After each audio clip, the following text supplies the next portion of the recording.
pure sciences as well. I don't know if any of you are physics majors or chemistry majors, for example, but I would say that the same thing is true to some extent in those fields. And if you're having a good time learning what you're learning as an undergraduate, why stop that now, right? Why not just continue on to learning some more interesting things as a graduate student? Well, even if you've made the decision to go on to graduate school, and even if you've made the decision to go on to graduate school immediately, you're faced with another choice, and that is the graduate degree that you're going to pursue. And I'm not going to talk about things like medical degrees and things of that sort. I'm going to focus on the two graduate degree options in engineering and pure sciences, the Master of Science degree and the Doctor of Philosophy or PhD degree. As I've already noted in an earlier slide, there are some differences in what is implied about the career options available to you and your lifetime earning potential if you hold one or the other of those as your terminal degree. Now, there is a substantial difference in how much of a time investment you have to make to earn a master's versus a PhD. A typical master's degree program lasts 2 years, and that's true for the most part across engineering and the sciences. And there's more variability in the duration of a doctoral degree, but a typical doctoral program after the bachelor's degree would take about 5 years, maybe 5.5 years. Now, many students will first earn a master's degree and then continue on to a PhD degree. And if you do that, you can leverage some of what you've done in the master's degree towards the requirements of PhD in one way or another, but it still adds somewhat to the overall time. So if you were going to do a master's and a PhD, both, you might think of a 5.5 to 6 year time frame as a nominal time frame for graduate school. Now, I mentioned that because one of the options that most programs provide is the option to go directly into a doctoral degree program after you've earned a bachelor's degree without first earning a master's degree. Now, that's actually the normal approach for students in the pure sciences, such as physics and chemistry, whose ultimate goal is to earn a doctoral degree. As soon as they get their bachelor's degree, they go into a PhD program, and normally they do not ever earn a master's degree as an intermediate step. Traditionally, in the engineering disciplines, a student would earn a master's degree first and then go on to a PhD if they were going to get a PhD. It's much more common now for a student to go directly into the PhD program, and most engineering PhD programs provide an option where you can actually earn a master's degree along the way to a PhD, even though you are classified as a PhD student. For example, the electrical engineering and computer engineering PhD programs in our department have an option for a PhD student to earn a master's degree en route, and all of the coursework that is applied towards the requirements for the master's degree is subtracted from the remaining coursework that is required to complete the PhD degree. The primary additional work in that case for doing the master's along the way is you have to do a research-oriented master's thesis and then subsequently do a research-oriented doctoral dissertation. So the extra work is essentially the master's thesis for getting the master's degree. Now, if you really know that the master's degree is the terminal graduate degree you're interested in, then that makes sense to move into that program, focus on that, and get it done. But if you are ultimately interested in a PhD, or possibly interested in a PhD, and you're faced with the option of either first doing a master's, entering a master's program, or first entering a PhD program directly, one thing to keep in mind from a strategic standpoint is that most graduate programs give substantial preference in the allocation of financial support to students who are enrolled in the PhD program. And that's simply because most research-oriented universities emphasize PhD production as a strategic goal of the university, and so they therefore mandate that funding is directed in that way. So I'm not saying that you should ever misrepresent yourself. If you know you're going to finish with a master's degree, then that's the program you should enter. But if you think there's even a 20% chance you might continue on to a PhD, I think it would be wise to considering applying for a PhD program. If you get into the program and decide that's not for you, you can wrap up a master's degree and move on. But entering the PhD program is probably going to pay off for you financially. Okay, well, what are the requirements for either of these two types of graduate degree? Well, it differs from university to some extent, but there's not a great deal of variability because there are national accrediting organizations that mandate certain minimum requirements, and so that limits how much variability there are in requirements from program to program. So a typical Master's of Science degree will require you to complete 30 semester credit hours of coursework. Of that, typically 21 to 24 credits are letter graded lecture courses, so that's 7 or 8 3-credit semester length graduate lecture courses, with the remaining hours typically being thesis research credit hours, which are graded pass, fail, and that represents the work that is done in performing the research and writing a master's thesis to report on that research. So the coursework required for a Master of Science degree is typically 7 or 8 3-credit lecture courses, and then pass-fail research credits that are the basis for your master's thesis research. And then finally, once a master's thesis has been written, the capstone of the program is almost always an oral defense of the content of the thesis before a thesis committee. In the case of our department, a master's thesis committee has 3 faculty members, usually two or 3 of those coming from our department, and that's pretty typical for a master's thesis committee. The doctoral dissertation typically requires about 60 semester credit hours after a bachelor's degree.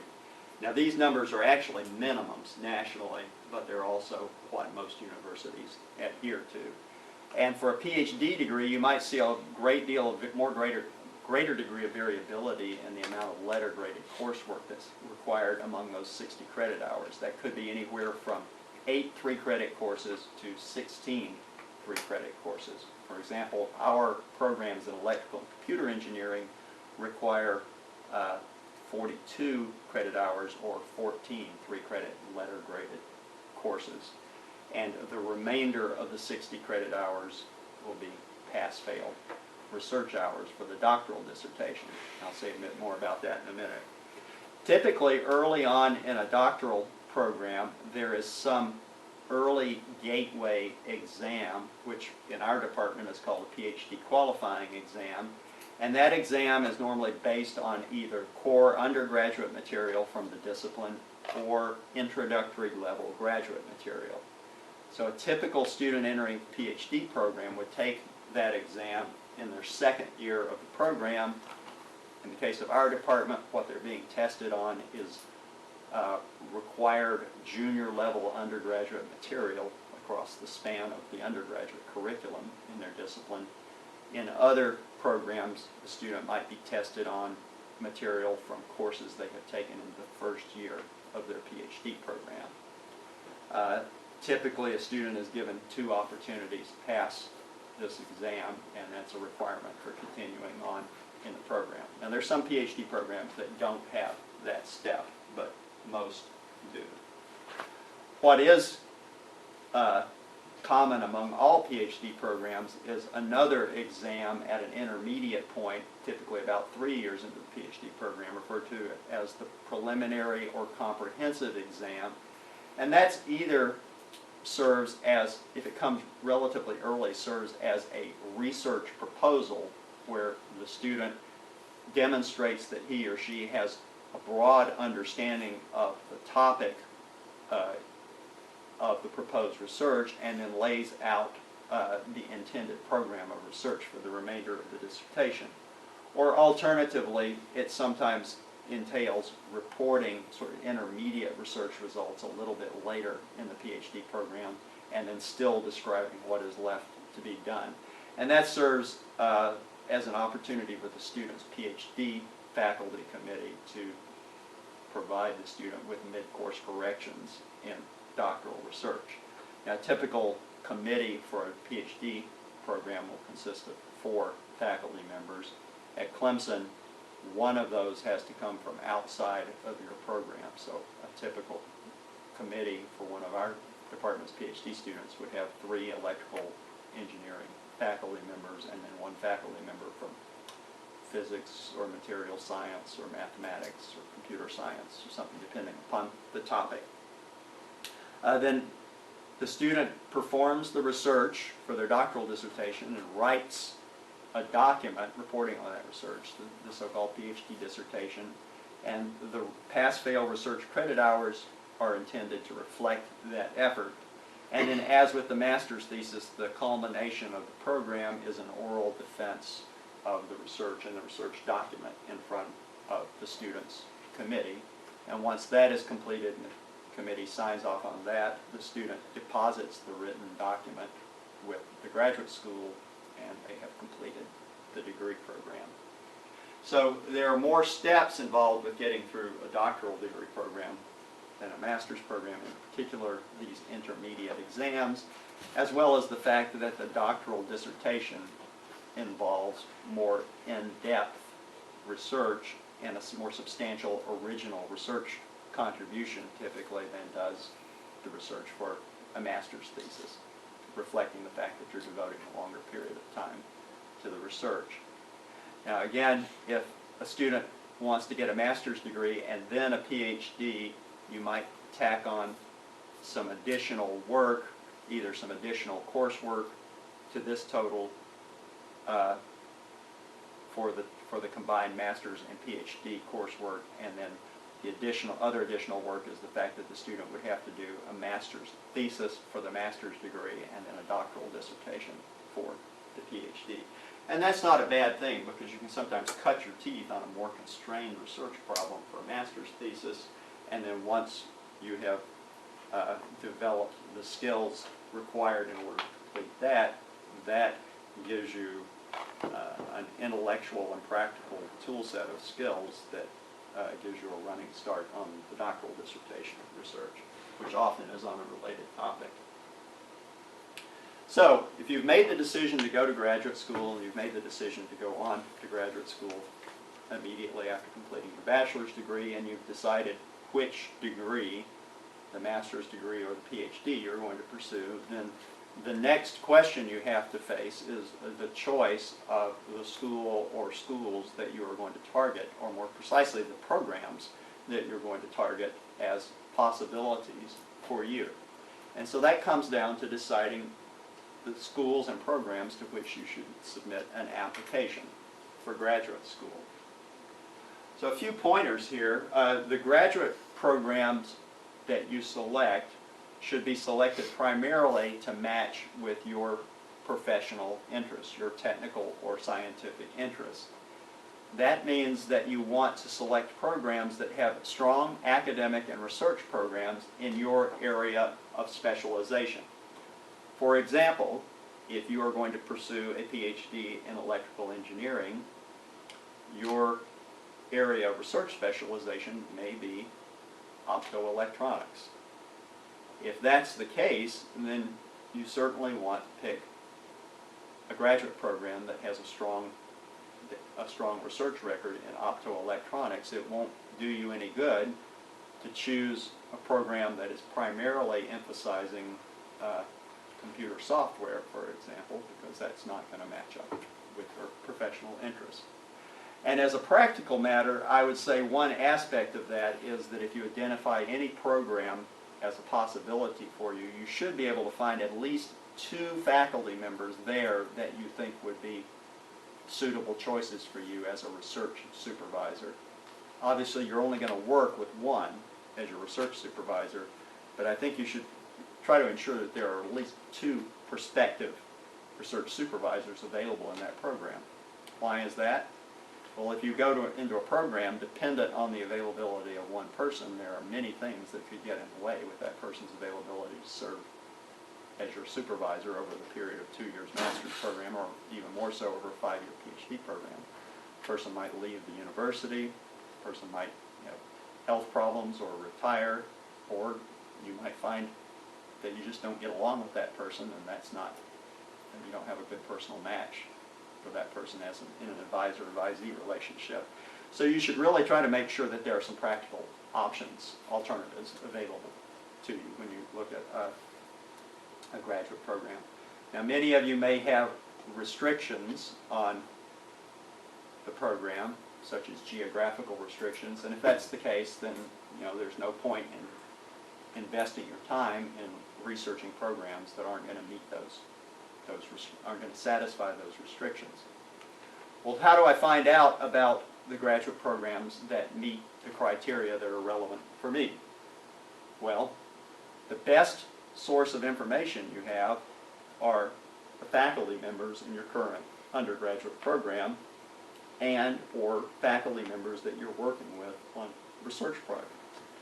In particular, if you're working on a research project that is going in the same direction, that is, it's in the same area of specialization as what you might pursue for graduate studies, your research supervisor is a potential treasure trove of information for you about not only his or her research program, but research programs around the country. And most faculty members are motivated enough by the best interest of the student that they're not going to shortchange you providing information about other programs. I mean, they may try to sell you on their own program, and we all want to attract good students into our research programs, but I think you'll get an honest assessment from almost any faculty member about the strengths and weaknesses of other programs as well. Certainly there is a great deal of information that's available on the web, and that is a good starting point because that can at least help you identify which schools, which programs claim to have active research programs and coursework available in your particular area of specialization. If you look at the website for a department and they don't say anything about what you're interested in, then that probably means they don't have anything relevant to what you're interested in on offer. So perhaps I've actually listed these in the wrong order. You could do a little bit of web research to create your own first list, and then ask your professors about the ones that you have identified as preliminary prospects, and they might be able to suggest others you hadn't thought of. Then finally, you can contact administrators or faculty at the programs that you're interested in by email or by phone. Graduate program coordinators are my counterparts in various programs around the country, and they sort of have a broad overview of what's going on within their own department's graduate program, and then individual faculty members working in your area of interest are worthwhile to talk to. Now, there is a warning that I have about that, and that is that many faculty members will not be willing to talk to you at that stage of the process simply because they are overwhelmed by inquiries. Many faculty won't be willing to talk to you unless they know you've been admitted into their graduate program. So don't be too put off if you get a lack of response or even a politely worded response from a faculty member saying you'll have to go to the website and look at information. It's just the reality. If a faculty member is getting 1,500 email inquiries a year, they're probably not going to be able to write you a 2-page essay on what's going on in their program. One mistake that I see some students make when they're looking at graduate schools is trying to find 15 or 20 programs to consider, and they really end up overwhelming themselves by doing that because there's no way you can assess that many options in any depth or in a meaningful way. So I think a practical goal is to try to identify a handful of schools. I would say 4 to 6 schools that you determine are good matches with your interests, and make those schools your target for application. And one strategy you could take is to pick 3 or 4 schools that are, it's the same as applying for universities when you're in high school. Pick 3 or 4 schools that are sort of at the upper end of what you think you would have a good shot at getting into, and then 1 or 2 schools that maybe are a little bit more safety net programs for you. So if you have, an okay but not great GPA, for example, you shouldn't decide that the only 2 schools you're going to apply to are MIT and Stanford, for example. I mean, you should give yourself a little bit more flexibility than that. Now, I'm not saying you shouldn't apply to those schools, but you should have something of a strategy in mind that goes beyond just that. Okay, well, what do you need to do to apply for graduate school? Well, there's not a great deal of variability in what's required from one application to another in the sciences and engineering, and they all require essentially the same thing. Most applications will require a short essay, what at Clemson we call a statement of purpose, that addresses what you consider to be most relevant about your academic and research background, and by that I mean relevant to your graduate application, that spells out why you're interested in pursuing the graduate degree and what you're going to do with that graduate degree once you receive it. So when faculty members are evaluating your application, they want to see that information, not so much because there are right and wrong answers that they're looking for, but they want to see that you have thought through your motives for graduate school carefully. Almost all applications now are online. In fact, I'm not aware of any that aren't. So you can enter all the basic information online, you know, your personal information, an indication of which degree you want to pursue, what your area of specialization is, and so forth. And each of those applications has a fee. And it's typically between $50 and $100 at Clemson. For domestic students, I think it's currently $75. I'm not sure. So I may be off by $5 or $10 on that. One thing that almost all programs will require is the result of a standardized exam referred to as the graduate record examination. That is similar to, but not the same as, the SAT or the ACT that's required in coming from high school to an undergraduate program. There are 2 types of exams. There's a general exam and then a number of subject exams for specific disciplines or groups of disciplines. Essentially, all programs require you to provide the general exam results, and a very small number of programs require subject exam results. For example, in electrical engineering, I think MIT is the only one I can think of that requires an engineering subject exam. That may be somewhat more common in the physical sciences, I'm not sure. But certainly at a minimum you will have to take the GRE general exam, and for most of you that's probably the only exam you would have to take. It consists of 3 parts: a quantitative part which goes through mathematics up through first-year calculus. Now, if I remember correctly, they changed it recently. A verbal part, which is vocabulary and things like that, and then an essay component in which you essentially are given a proposition and you have to write an argument in favor of or against that proposition to demonstrate your ability to organize your thoughts in written material. It's very expensive, but there's no way around that.